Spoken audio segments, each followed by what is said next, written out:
Oke, baik. Assalamualaikum warahmatullahi wabarakatuh.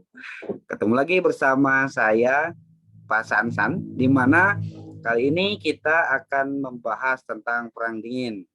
Nah, sebelum kita masuk kepada materi, alangkah baiknya kalau misalkan kalian mempersiapkan alat tulis untuk menulis hal-hal yang penting yang bisa kalian baca kembali untuk pengetahuan. Nah, selain itu, jangan lupa kita sebagai makhluk hidup untuk selalu bersyukur kepada Tuhan Yang Maha Esa, di mana atas kehendak dan rahmat-Nya kita bisa menikmati hidup, kita bisa merasakan nikmat sehat dan lain sebagainya. Seperti itu. Oke,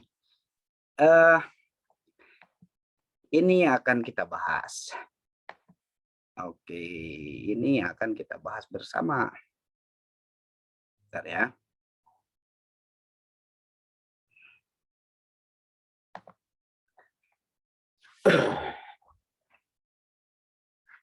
Come on. Sebentar, ini ada agak ngelag.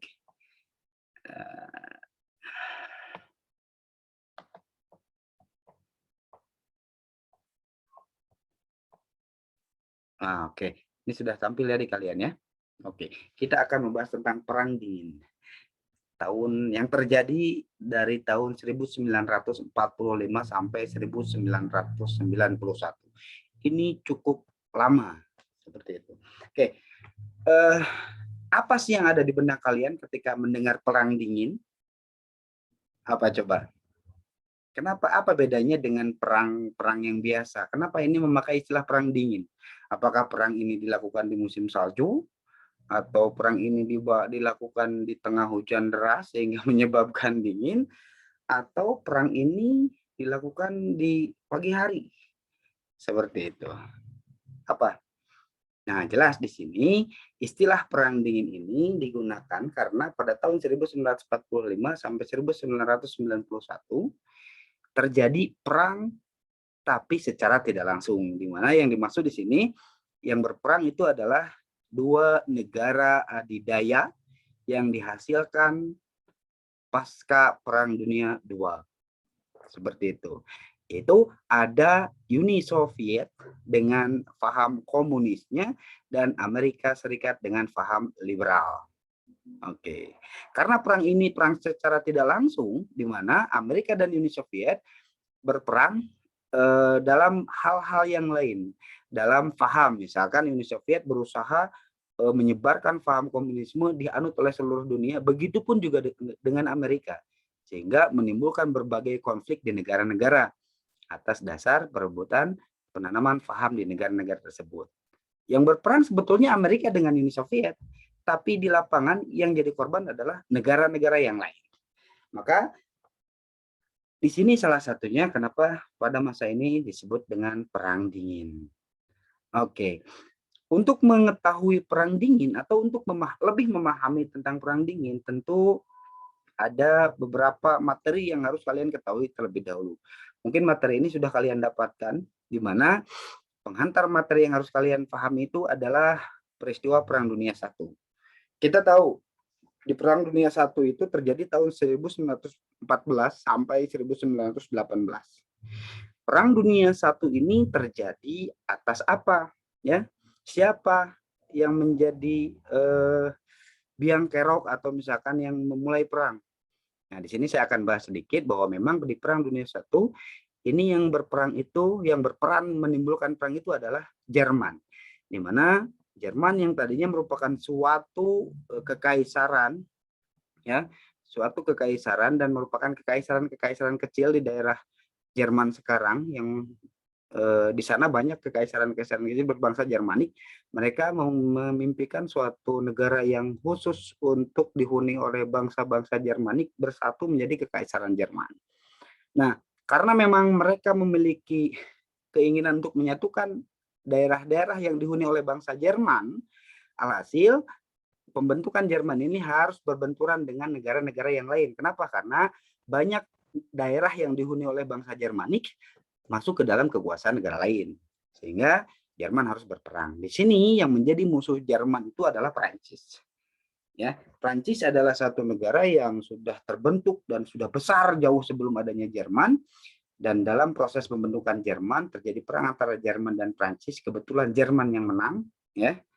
Prancis di sana merasa malu. Kenapa kalian bayangkan negara yang hebat, negara yang kuat, terkenal dulu, bangga dengan sejarahnya, mempunyai sosok Napoleon Bonaparte, di mana kita tahu Napoleon itu sangat ditakuti dan disegani oleh seluruh negara Eropa, berasal dari Prancis dan pada saat itu kalah oleh Jerman.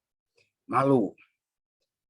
Kenapa Jerman menyerang Prancis? Karena ada satu wilayah yang dikuasai Prancis dan itu dihuni oleh bangsa Jermanik. Dilepaskan wilayah itu, nah yang dilakukan Jerman bukan hanya merebut wilayah yang dikuasai oleh Prancis, tapi merayakan kemerdekaan Jerman, berdirinya kekaisaran Jerman di Istana Versailles. Di Istana Versailles di Prancis. Sehingga itu sangat menjadi hal yang memang memalukan bagi Prancis dan menimbulkan dendam terhadap Jerman. Nah, dari awal mula sini dicampur dengan kepentingan-kepentingan yang lain, ya, yang terjadi di wilayah negara yang lain, sehingga antara satu kelompok dan kelompok yang lain mereka mulai mencari kesamaan, di mana yang kelompok memiliki kesamaan mereka bersatu dan yang pasti akan bertarung dengan negara yang lain. Seperti itu. Perang Dunia I terjadi antara sekutu dengan blok sentral, di mana sekutu ini oleh Prancis tadi jelas ya, karena memang musuhnya Jerman, ada Inggris, Italia, Serbia, Rusia, Jepang, Amerika, Yunani, dan hampir 23 negara lainnya, termasuk Jepang pada saat ini pro terhadap sekutu di Perang Dunia I ya, melawan blok sentral, yaitu Jerman, Turki, Austria, Bulgaria. Tadi yang saya bilang di Perang Dunia I yang pertama jelas ya, bermusuhan itu adalah Jerman dengan Prancis. Dia punya dendam. Pada perkembangan selanjutnya, Jerman tahu Prancis itu benci terhadap Jerman dan dia harus memiliki teman. Dia melihat sekelilingnya siapa yang bakal bisa dijadikan teman. Pada saat itu, ya, ternyata nah, ada tetangganya di bawah Jerman yaitu Austria, itu sedang berkonflik dengan Serbia. Konfliknya dikenal dengan konflik Balkan. Apa itu daerah Balkan? Di daerah sekitaran Laut Tengah. Ya, saya tidak akan lebih banyak membahas itu. Yang jelas Austria dan Serbia. Serbia itu nenek moyangnya Rusia. Rusia pun ikut. Ya, kenapa Rusia ikut? Karena Jerman berdekatan dengan Turki. Loh, kenapa Jerman dekat dengan Turki, Rusia malah jadi musuh Jerman? Karena Turki pun punya dendam terhadap Rusia, begitu sebaliknya. Seperti itu. Singkat cerita, di Perang Dunia I ini terjadi antara sekutu dengan sentral. Ya. Dan di sini jelas yang menang itu adalah blok sekutu. Terlebih kemenangan blok sekutu ini pasca Amerika ikut terjun dalam Perang Dunia I. Gara-gara apa? Gara-gara Jerman mengeluarkan kebijakan penggunaan kapal selam tak terbatas yang dikenal dengan U-boat. Kenapa demikian? Karena ketika Jerman perang melawan Prancis dan Inggris, Amerika tidak ikut-ikutan. Amerika hanya berdagang saja. Jadi Amerika diuntungkan. Amerika sangat senang melihat Eropa berperang. Kenapa? Semakin mereka perang, semakin mereka butuh senjata, dan semakin Amerika kaya. Nah, Amerika berdagang dengan Inggris, Amerika berdagang dengan Jerman. Jerman sering membeli senjata-senjata Amerika dan tidak mengecewakan Amerika. Begitu juga Inggris. Inggris sering membeli senjata Amerika, tapi Inggris beberapa kali mengecewakan Amerika.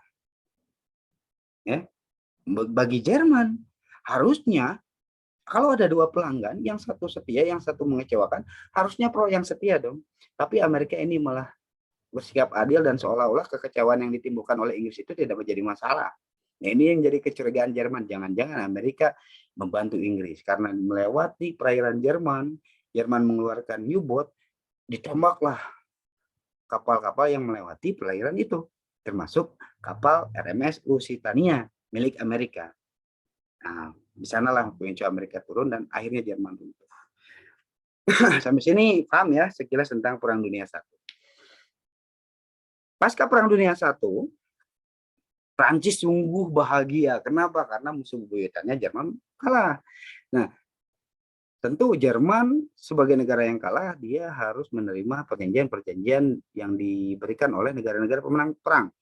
khususnya oleh Prancis, Inggris, Amerika, dan satu lagi apa? Italia, yang dikenal sebagai the Big Four. Konsekuensi kekalahan perang, Jerman harus menyepakati perjanjian Versailles. Ya, perjanjian itu. Dan memang kenapa disebut perjanjian Versailles? Karena itu sebagai bentuk balas dendam Prancis. Dulu Prancis dipermalukan di Versailles, sekarang Jerman dipermalukan di Versailles.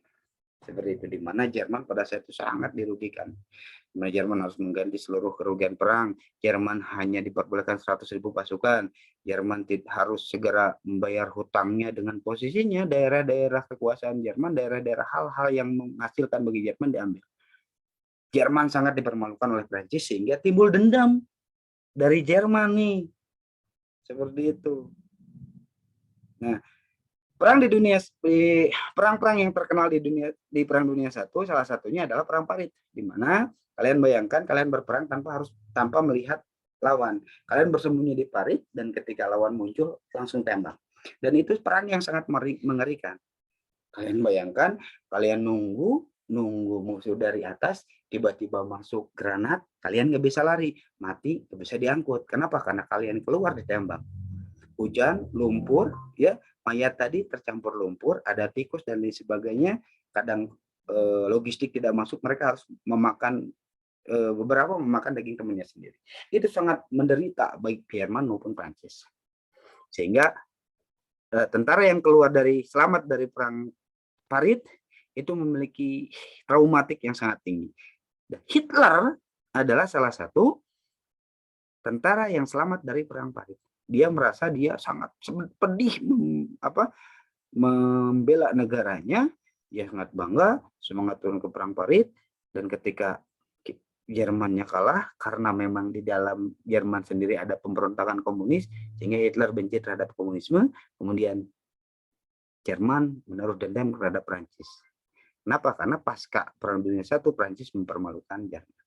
Singkat cerita, Jerman dikuasai oleh Hitler. Hitler mampu membangun Jerman dan terbitlah Perang Dunia Kedua. Yang terjadi 1939 sampai 1945 antara sekutu yaitu Inggris, Prancis lagi-lagi ini, Cina dan Amerika. Ya. Kemudian ada blok komunis. Blok komunis itu pro-nya ke siapa? Blok komunis dia memiliki musuh bersama yaitu Jerman, Italia, Jepang, tapi tidak bersahabat dengan blok sekutu. Seperti itu, paham ya? Jadi kalau misalkan di Perang Dunia I sama II ada blok sekutu, semuanya bekerja sama, dan blok sentral semuanya juga bekerja sama, tapi di Perang Dunia II mah ada blok sekutu yang terdiri Inggris, Prancis, Cina, Amerika Serikat, dan lain sebagainya. Ada blok komunis yang tidak berteman dengan sekutu karena beda tadi komunis dan liberal. Ada blok poros yang menjadi musuh bersama. Ya, sama-sama bermusuhan dengan Jerman tapi tidak bersahabat. Inilah yang nanti mengakibatkan cikal bakal munculnya dua negara adidaya. Seperti itu ya. Nah, di Perang Dunia Kedua ini ya, lagi-lagi karena saking hebatnya Hitler dalam waktu yang singkat mampu meluluh lantahkan Eropa dengan serangan Blitzkrieg. Bahkan Belanda pun bisa hancur dalam waktu kurang dari 24 jam. Hebatnya Jerman. Sedangkan kita dijajah oleh Belanda hampir 350 tahun. Jerman meluluh lantahkan Belanda kurang dari 24 jam. Hebat Jerman, kuat secara militer bagi saking Hitler dan lain sebagainya. Kembali, kekuatan sekutu itu tidak bisa bertahan lama ya. Sehingga Jerman karena musuhnya Prancis dibantu Inggris ya, dan kemudian nanti dibantu Amerika. Kenapa Amerika turun tangan? Karena Jepang ikut dalam penyerangan Pearl Harbor. Seperti itu. Perang antara sekutu dengan blok poros. Tujuan Jerman ini untuk apa? Untuk mengembalikan kejayaan bangsa Jerman. Karena Hitler menerapkan kepada orang Jerman bahwa Jerman itu ada di atas segala-galanya. Ya. Hitler dan warga Jerman pada saat itu mengidap chauvinisme. Apa itu chauvinisme? Nasionalisme yang berlebihan. seperti itu. Sehingga menganggap bangsa negara lain adalah bangsa yang lebih rendah dan harus menghormati Jerman. Satu-satunya ekspansi, serang, serang, serang, serang. Nah, tentunya tidak mau menerima lah negara lain, maka terjadilah perang. Nah, itu jelas ya kenapa Jerman melawan sekutu. Tadi buntut dari Prancisnya. Sekarang kenapa tiba-tiba Jerman ingin menguasai atau menyerang Uni Soviet? Ini berdasarkan dengan permasalahan Hitler. Pertama, Hitler benci kepada komunis khususnya. Kenapa? Karena ketika Perang Dunia I, negara Jerman berperang melawan Prancis, sedangkan di dalam internal Jerman terjadi pemberontakan yang dilakukan oleh komunis. Sehingga Jerman menganggap komunis adalah biang kerok kekalahan Jerman pada Perang Dunia I. Itu anggapan Hitler. Kedua, Hitler bertujuan untuk menguasai seluruh daratan Eropa. Dan satu-satunya cara yang tercepat menguasai daratan Eropa ialah apa? Dengan menguasai Rusia. Kenapa? Karena Rusia daratannya luas. Sehingga Rusia harus bersiap melawan Jerman. Ya, tapi tidak bekerja sama dengan sekutu. Kenapa? Karena mereka berseberangan paham.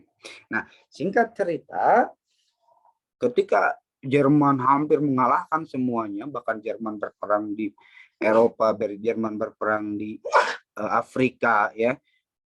Kemudian Jerman hampir menang, tapi Italia meminta bantuan sehingga Jerman kehilangan waktunya seperti itu, ya. Dan ketika Jepang berusaha untuk menguasai Asia, Jepang tahu bahwa di Asia itu dimiliki oleh negara-negara penjajah yang berasal dari Eropa yang bekerja sama dengan Amerika. Jadi kalau Jepang nyerang Asia, Jepang juga harus berurusan dengan Amerika. Karena ada perjanjian sebelumnya Amerika dengan negara-negara Eropa yang menguasai wilayah Asia. Maka jelas sebelum menyerang ke Asia, Jepang menyerang dulu Pearl Harbor. Nah, Jepang menyerang Pearl Harbor, ini Amerika dibuat jadi marah. Jerman yang lagi butuh bantuan lihat, wah ini Jepang kekuatannya bagus, kekuatannya hebat, nyerang Amerika. Gimana caranya supaya dianggap teman oleh Jepang? Ya udah, saya nyatakan perang kepada Amerika. Maka Jerman pun menyatakan perang kepada Amerika dan menjadikan alasan Amerika turut kembali turun di Perang Dunia II.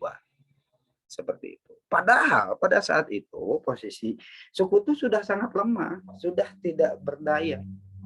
Bahkan Winston Churchill, dia seorang perdana menteri Inggris, dia sudah pasrah. Bom-bom dari Jerman itu sudah mau hampir masuk London.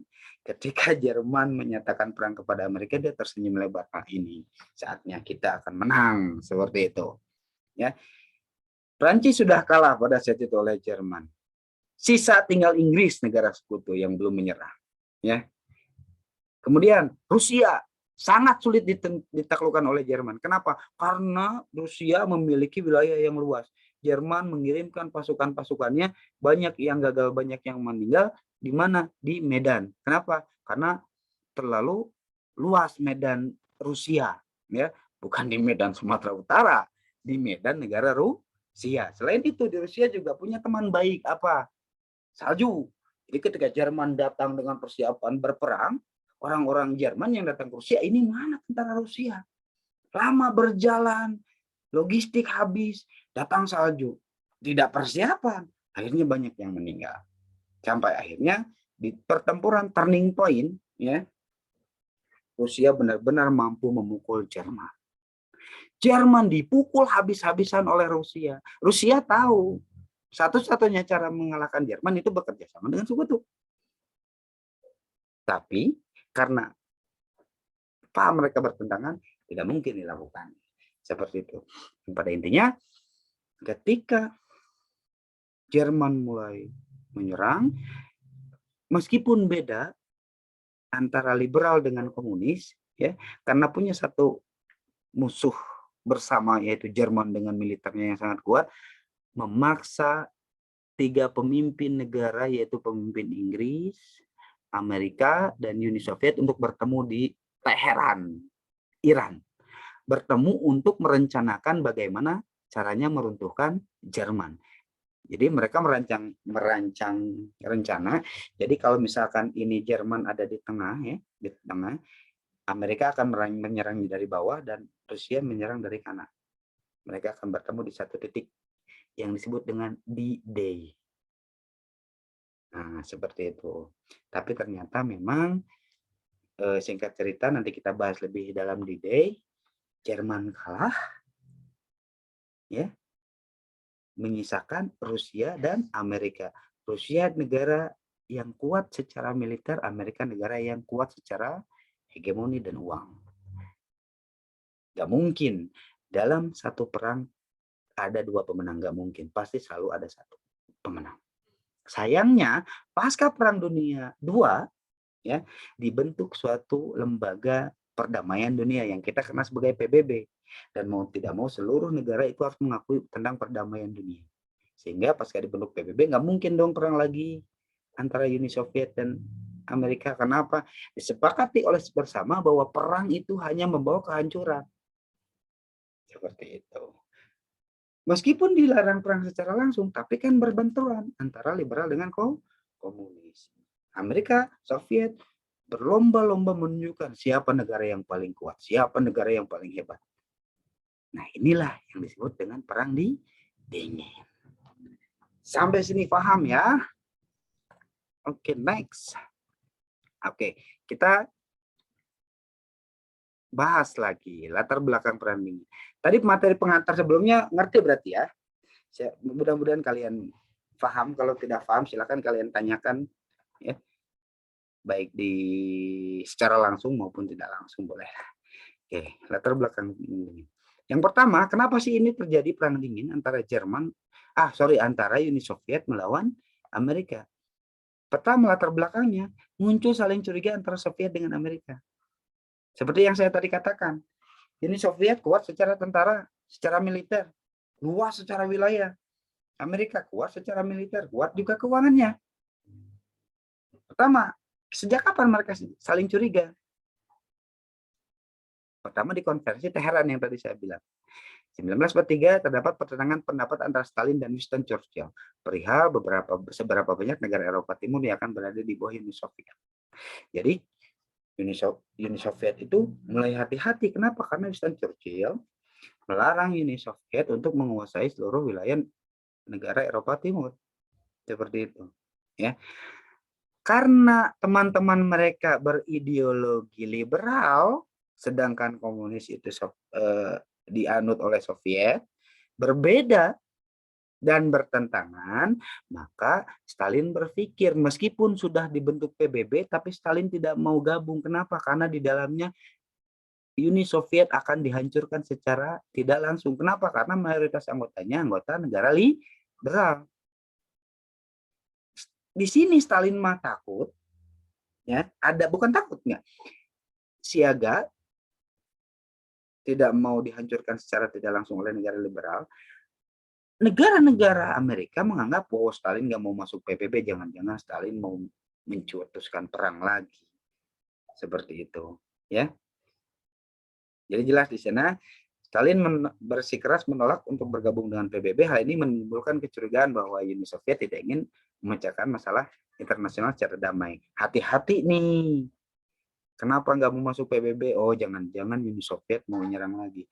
Tapi Uni Soviet juga curiga bahwa Inggris dan Amerika, ya, itu bekerja sama untuk sedikit-sedikit meruntuhkan Uni Soviet.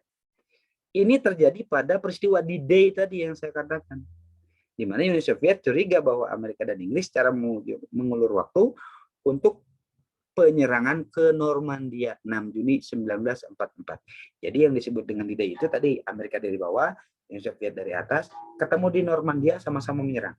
Tapi sampai 6 Juni 1944 baru Rusia yang turun, Amerika belum sampai Normandia. Sehingga wah, ini mana Amerika, ini mana Inggris, jangan-jangan saya mau diwadalkan, saya mau ditumbalkan supaya kalah oleh Jerman, saya menghadapi Jerman sendirian, saya menang, militer saya kelelahan, diserang oleh Amerika dan Inggris. Sehingga Uni Soviet juga khawatir terhadap Amerika. Aduh, saya juga harus hati-hati terhadap Amerika. Ini muncul kecurigaan. Ya. Selain munculnya kecurigaan antara Soviet dengan Amerika, muncul juga persoalan Perang Dunia II. Apa yang dimaksud persoalan Perang Dunia II? Tadi, Jerman kalah oleh Rusia secara militer dan oleh Amerika Amerika. Jadi ada dua pemenang. Amerika dengan liberalnya, Soviet dengan komunismenya. Dua-duanya negara merasa negara adidaya, dua-duanya merasa negara yang hebat, tapi dua-duanya tidak bisa berperang secara langsung. Masih ada masalah yang belum terselesaikan. Sehingga pasca Perang Dunia II 1945 sampai 1991 disebut sebagai Perang Dingin. Terjadilah Perang Dingin. Paham ya? Jelas. Bahwa di sini Perang Dingin adalah perang yang tidak langsung. Apa yang berperang? Kebudayaan, ya, saling bersaing, ilmu pengetahuan. Yang jelas di sini faham antara penanaman faham-faham yang dianut oleh Amerika baik oleh Uni Soviet.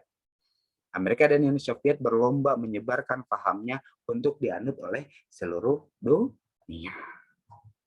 Sekarang timbul pertanyaannya, Pak, kenapa Uni Soviet dengan komunisnya, Amerika dengan liberalnya, kenapa sih mereka nggak bersatu? Sebetulnya apa yang menjadi beda antara liberal dengan komunis?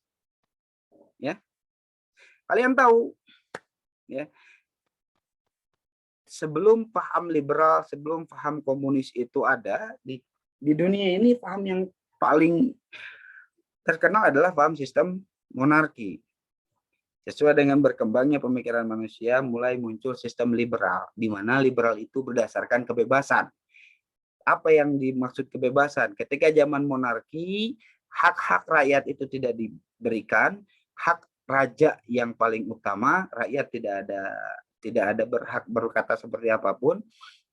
Muncul gerakan liberal, kebebasan yang digagas oleh Amerika lewat perang kemerdekaan Amerika, sehingga Amerika menjadi negara penggagas liberal atau bebas. Bebas apa? Bebas dalam melakukan apapun.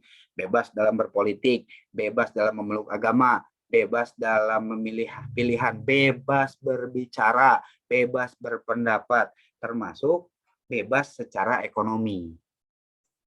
Nah, paham liberal bagus nggak? Bagus. Tapi menimbulkan dampak negatif. Dampak negatifnya apa? Ya, kan tadinya liberal itu memberikan kebebasan semua orang mempunyai hak yang sama. Tapi pada pelaksanaannya tidak seperti itu, khususnya di bidang ekonomi. Karena di ekonomi dibebaskan, maka para pelaku ekonomi mereka berlomba bersaing, ya, bersaing antara satu sama lain dengan mengandalkan modal. Siapa yang modalnya paling besar itu akan mengalahkan pelaku ekonomi modal yang paling kecil. Itulah dengan disebut dengan sistem ekonomi kapitalis. Yang namanya pemodal, dia tidak mau rugi. Artinya apa? Dia selalu akan menekan agar pengeluaran produksi sekecil mungkin. Tujuannya apa? Tujuannya agar keuntungannya sebesar mungkin. Nah, pada saat itu para pemilik modal itu tidak memperdulikan nasib buruh, tidak memperdulikan nasib rakyat kecil. Yang penting dia dipekerjakan setengah mati, yang penting dibayar. Nah, pemerintah juga pada saat itu lebih pro terhadap para pemodal, tidak memperdulikan nasib orang kecil.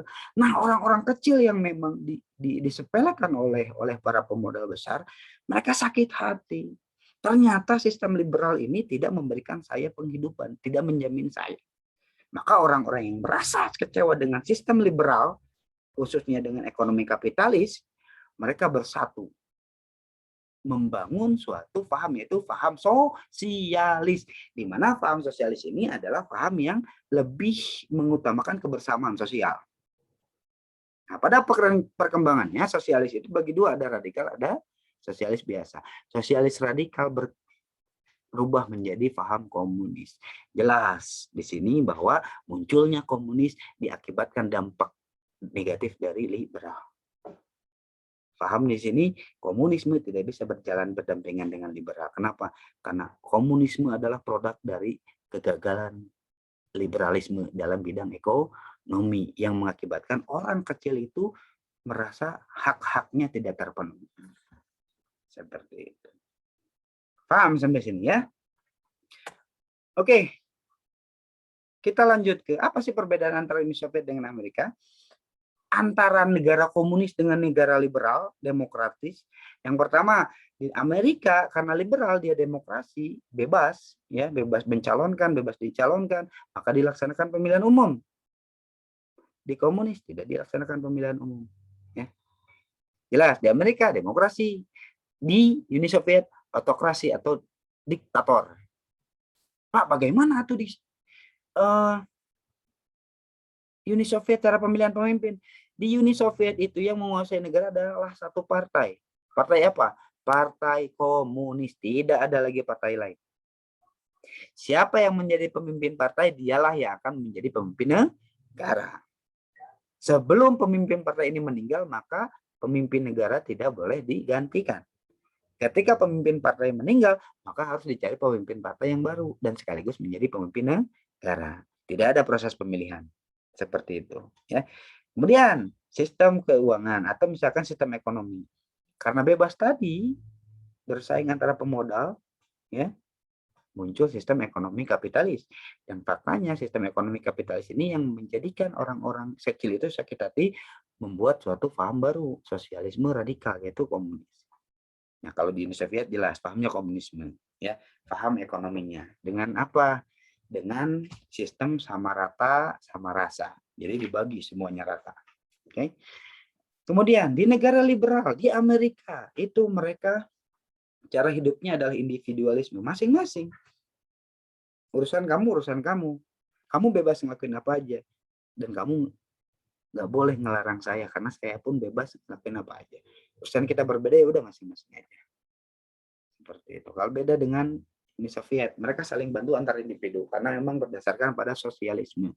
Ya, Amerika negara paling kaya di dunia. Lihat dari segi kekayaan negara. Uni Soviet basis ekonominya lemah. Kenapa? Karena bertumpu pada pertanian. Kalau Amerika mah liberal, pedagang teh saling bersaing sehingga menimbulkan produk-produk baru. Kalau di Uni Soviet mah pabrik dan lain sebagainya itu diatur oleh negara sehingga perkembangannya sangat lemah, dan mayoritas orang-orang Uni Soviet itu bekerja sebagai para petani. Kemudian di Amerika, rakyat Amerika bebas hidup dengan asas hak asasi manusia. Saya bebas bisa melakukan apapun, saya bebas bisa berbicara apapun karena negaranya liberal. Kalau di Uni Soviet, masyarakat tidak bisa bebas. Semua dikendalikan oleh NKVD, Polisi Rahasia Uni Soviet. Jadi kalau rakyat ada yang tidak sepakat dengan pemerintah, itu langsung dilaporkan, langsung hilang entah kemana.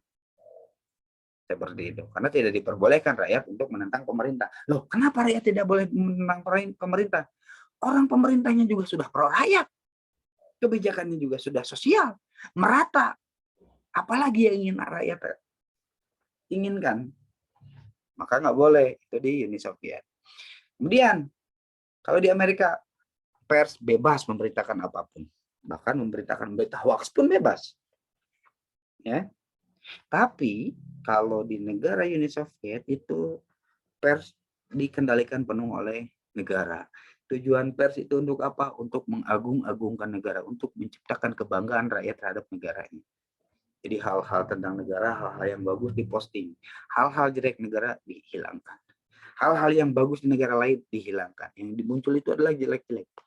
Kapitalis, brengsek, dan lain sebagainya itulah. Seperti itu. Paham ya? Sampai sini perbedaan antara Amerika Serikat dengan Uni Soviet. Lantas, bagaimana jalannya Perang Dingin? Oke. Bagaimana jalannya Perang Dingin?